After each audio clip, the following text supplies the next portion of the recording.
Before the sledgehammer and the boardroom power, Triple H started in 1995 as a smug aristocrat. From DX Rebel to WWE's Ultimate Boss, every version of Triple H tells a new chapter in his rise to power. Hunter Hearst Helmsley, 1995 to 97, the blue blood aristocrat. Triple H's WWE story began in 1995 as Hunter Hearst Helmsley, a smug Connecticut blue blood who bowed before every match and acted like the ring was his private country club. Fans were meant to hate him, and they did. With his fancy attire, slow, methodical style, and snobby arrogance, Helmsley was the kind of heel who got under people's skin instantly. But in 1996, his career nearly derailed after the infamous curtain call at Madison Square Garden. Triple H, Shawn Michaels, Kevin Nash, and Scott Hall broke character to say goodbye in the ring, and Vince McMahon wasn't happy. Hall and Nash left for WCW. Michaels was untouchable, so punishment fell on Hunter. His push disappeared, and instead of King of the Ring stardom, he spent months losing matches. Still, he clawed his way back. By 1996, he captured the Intercontinental Championship and started proving himself with crisp technical matches, slowly showing he could be more than just a mid-card aristocrat. And here's the kicker. His trademark bow and curtsy weren't just to look ridiculous. Vince McMahon loved it because the move made crowds boo even louder, which meant Hunter was nailing his role as a heel. This wasn't the Triple H fans would later fear or respect, but it was the first building block in his long climb to the top. DX Triple H, 1997 to 2000, D-Generation X Rebel. By late 1997, Hunter Hearst Helmsley was gone. Triple H shed the aristocrat act and re-emerged as the rebellious heart of D-Generation X. With Shawn Michaels at his side, he went from bowing politely to crotch chops, crude jokes, and tearing down every rule Vince McMahon tried to enforce. DX wasn't just a faction, it was a cultural shockwave, bringing a mix of comedy, chaos, and attitude that perfectly fit WWE's wildest era. When Michaels left after WrestleMania 14, many thought DX would crumble. Instead, Triple H stepped up as leader, adding X-Pac and the New Age Outlaws to form the most dominant and entertaining stable in wrestling. Under his direction, DX ran roughshod over WWE, mocking the Nation of Domination, storming WCW's doors in a tank, and creating moments that blurred the line between rebellion and pure anarchy. This was also the era where fans began to see Triple H's real in-ring talent. His style got meaner, his pacing sharper, and his pedigree finisher became a true main event weapon. And here's a wild detail. DX's infamous tank invasion of WCW in 1998, that wasn't scripted to end safely. If WCW had opened the gates, WWE talent would have walked right into enemy territory on live TV, changing the Monday Night Wars forever. But by 1999, comedy and rebellion weren't enough. Triple H had bigger ambitions. DX made him a star, but now he wanted to prove he could stand alone. It was time for him to become The Game. The Game, singles star, 1998 to 2002. The Game, first WWE champion. By 1999, Triple H was done being the sidekick. After years of building his credibility, he reinvented himself as The Game, a cold, ruthless singles star who was ready to dominate on his own. The catchphrase said it all. He wasn't just in the game, he was the game. This was Triple H at his most vicious. He traded in DX's comedy for leather jackets, sharp promos, and violent matches that pushed the Attitude Era into darker territory. His style grew heavier, with a mix of technical wrestling, brawling, and brutal storytelling. The pedigree wasn't just a finisher anymore. It was the exclamation point on his rise to the main event. His feuds told the story of a man clawing for control. The Rock, Mick Foley, and later Stone Cold Steve Austin all went to war with him in matches that defined the late 90s. Triple H captured his first WWE championship in 1999, cementing his spot as a true main eventer. And he didn't just hold the title, he made every defense feel personal.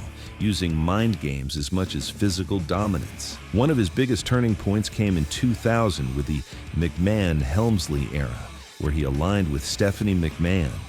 Together, they ruled WWE's storylines with pure chaos. Triple H as the brutal champion, Stephanie as the manipulative voice. Here's the twist. Triple H marrying Stephanie on screen in a drive-through wedding wasn't just a storyline swerve. It was WWE's way of testing their real-life chemistry, which later turned into their actual marriage. By 2002, after a brutal quad injury and a triumphant comeback at Madison Square Garden, Triple H had solidified himself as more than just a rebel. He was the game and the face of WWE's new era. Evolution leader, 2003 to 2005. Leader of Evolution stable. By 2003, Triple H was no longer just a single star.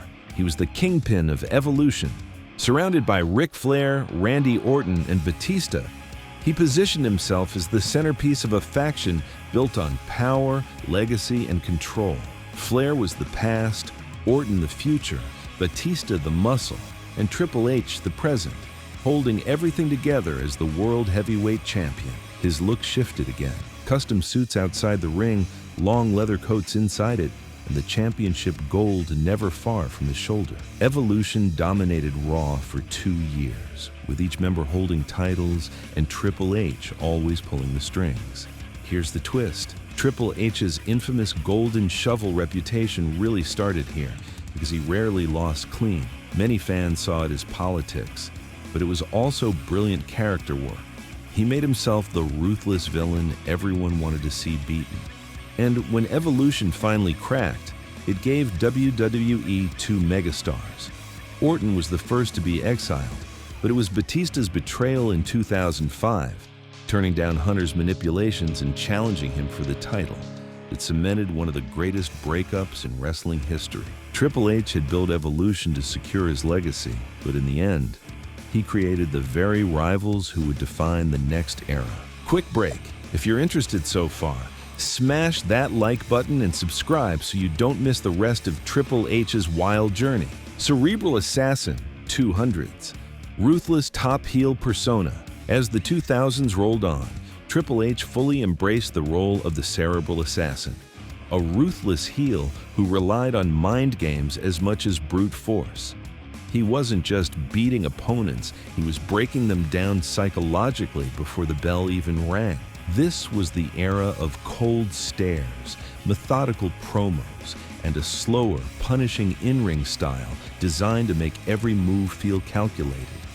He feuded with The Rock, Kurt Angle, Chris Jericho, and Goldberg, but his clashes with Shawn Michaels and later Batista showed just how far he'd go to keep his throne. Triple H's sledgehammer became his ultimate symbol. Hidden under the ring, swung at just the right moment, it was less a weapon and more an extension of his character. And here's something most fans don't know.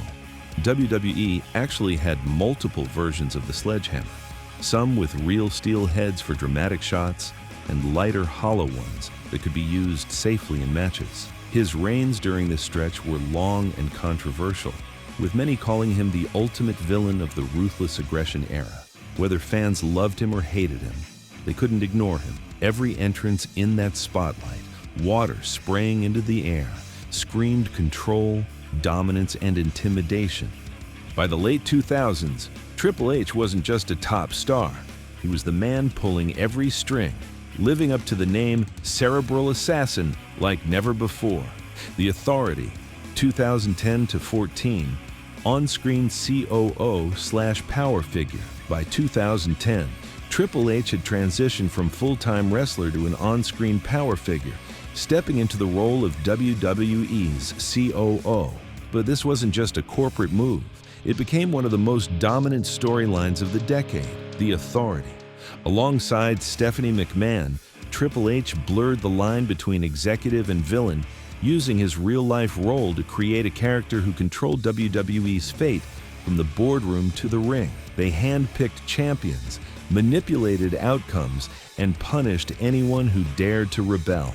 For fans, It felt like Triple H had finally merged his backstage power with his ruthless in-ring persona. This era produced unforgettable rivalries, most famously against Daniel Bryan. Triple H embodied the boss who didn't believe Bryan was best for business, leading to one of the most emotional WrestleMania storylines ever. Their clash at WrestleMania 30, with Bryan fighting through the Authority's obstacles to win the championship, remains one of the most beloved underdog stories in WWE history. And here's a detail that shows how far he went for the role.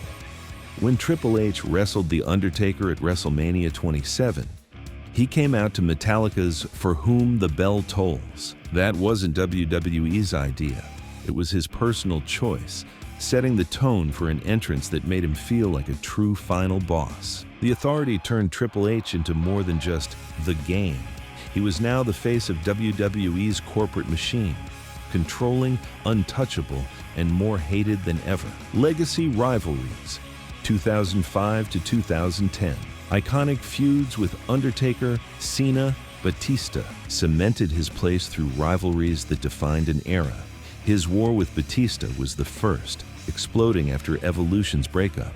Batista's rise as a top star was built on taking down Triple H, and their brutal series of matches showed how far Hunter would go to stop the monster he helped create. Then came John Cena. Their battles weren't just about titles, they were about control of the WWE's future. Cena represented the new face of the company, while Triple H fought to prove he was still the standard bearer. Their clash at WrestleMania 22 marked the beginning of a rivalry that symbolized the passing of the torch, even if Hunter refused to let go quietly. And of course, there was The Undertaker. Their showdowns at WrestleMania 17 and later at WrestleMania 27 and 28 became legendary, with Triple H taking the dead man to the absolute limit in matches that felt like wars of endurance. This period proved that Triple H wasn't just about titles anymore. Every feud carried weight. Every match felt like it could close a WrestleMania. Whether standing toe-to-toe with Batista, clashing with Cena, or trying to end the streak, Triple H entered your Legend 2015 to present WWE Hall of Famer, NXT mentor. By 2015, Triple H had shifted into the role of a mentor and legend, no longer a full-time wrestler, but still one of the most influential figures in WWE. As part of the Authority, he still stepped into high-profile matches, but his focus had started to shift toward shaping the future of the company. NXT became his personal project, a developmental brand that under his guidance turned into one of WWE's hottest products.